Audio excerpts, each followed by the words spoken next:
thank you all for being here today. It was such a surprise, a very happy surprise, that the college will rename this library for my great-grandfather, Hall Caine. I'm delighted to be here to help you launch your collection of his books. My family and I are grateful that his work is recognized and remembered here and elsewhere on the island. And I hope his words will inspire many future next authors.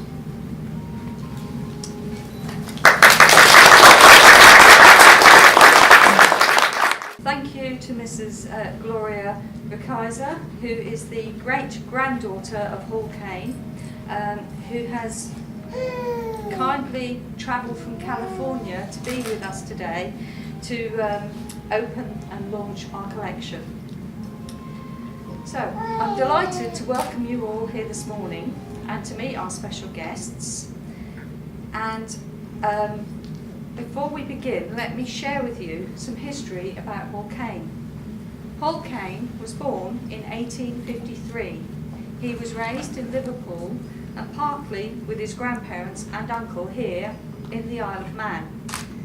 Trained originally as an architect, he went on to produce a variety of works including fiction, non-fiction, theatre and film scripts. His first novel, The Shadow of Crime, was published in 1885 and was based on a Cumberland legend. He was also very interested in politics, and he was a member of the House of Keys on the Isle of Man between 1901 and 1908.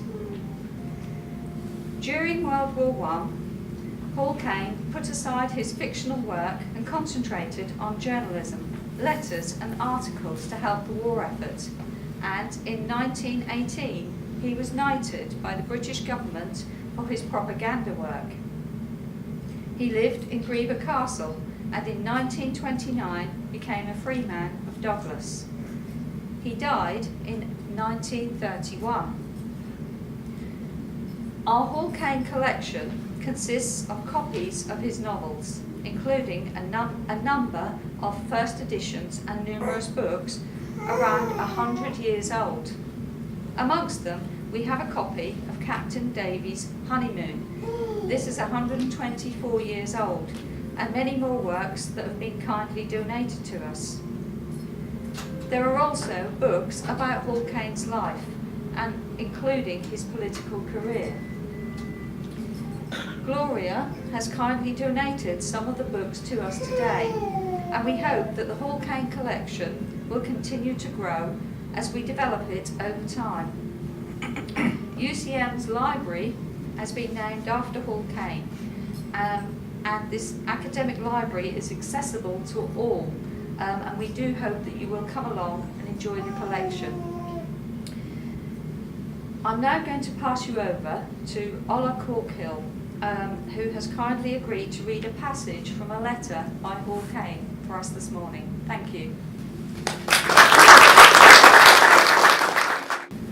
Well, it gives me very great pleasure to stand here in a library named after Hall Caine, a man who had a worldwide reputation as a writer and was really an important person. I could perhaps also mention that he became a companion of honor. So the establishment decided that he was worth to honor, and I'm very pleased that you think so too. I will read you a little extract from a letter by Hall Caine to a friend of his, John Wrangham, who was a journalist on the island, because Hall Caine is talking about the attitude of the Manx. You know, all of you, that his books were regarded as very controversial and that he was not always liked or admired by the Manx because they thought he had lowered the tone of the island. Anyway, I will read to you what he thinks about it. And this letter is from 1909. What you say, that is Wrangham, what you say of the attitude of my fellow Manxmen to certain aspects of my work is not entirely new to me, but it is rather pitiful, and therefore I have never allowed myself to notice it. I think the time will perhaps come when they will be a little sorry for it. The only excuses I can find for it are, first, that ours is a very little community in which everybody knows everybody.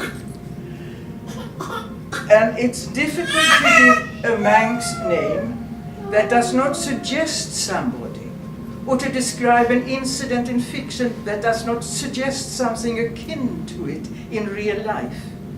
And next, that I write not for the Isle of Man, but for the world in general, a part of which knows nothing about the island and cares nothing, and that without thinking what the effect may be here, I use the island merely and mainly as a background to the everlasting human story. I have loved the island from my childhood. Nobody knows how much I have loved it. And the last thing I could possibly have wished was to lower it in the eyes of the world. But after I made these allowances, I confess to surprise that when my fellow islanders complain of the Bessie Collisters and Kate Crejeans and Glory Quaids in my books, they forget the John Storms, the Fenella Stanleys, the Victor Stowells, the Pete Quilliams, and the old Deemster Stowell, who were creatures as pure and noble as I could make them, if they were also to be made true. I remember that Lord Rosebery said to me one day, if I thought there was one Pete Quilliam now living in the Isle of Man, I should not lose a day before going over to see him. For what you have said on that point, also, I am very grateful.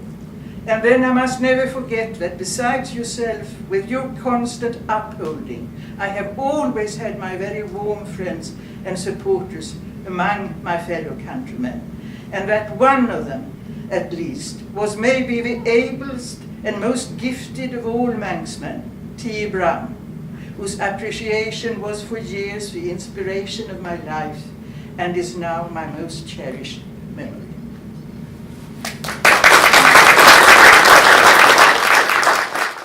Okay, ladies and gentlemen, that marks the opening of the Hall Caine Collection at the University College Isle of Man. I would like once again to thank you all for coming and hope that you enjoy our wonderful collection. Thank you.